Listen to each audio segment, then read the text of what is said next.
بحب ربنا جدا جدا جدا، هو نجدني من حاجات كتير في حياتي مش كويسة، واداني حاجات كتيرة حتى لو هي مش في ايدي، بس بيعمل لي اشارة ان هي ان شاء الله هتبقى في ايدك، هتجيلك. فلو الحاجة دلوقتي مش في ايدك او مش معاك، ما تقولش بقى دي استحالة تيجي، ربنا ما عندوش مستحيل. ادعي وخليها على الله، وسيب كل حاجة على ربنا، سيب كل حاجة على الله.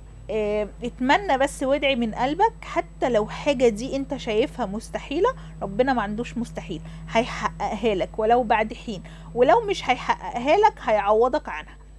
بس احنا بنقول يا رب ادينا اللي احنا بنتمناه، وادينا اللي احنا عايزينه، واجعله خير لينا ويسر لنا امورنا، وان شاء الله ربنا يحقق لنا كل اللي احنا بنتمناه. الايام دي ايام مفترجة، صلوا يا جماعة وادعوا فيها، ان شاء الله ربنا يحقق لنا كلنا كل اللي بنتمناه.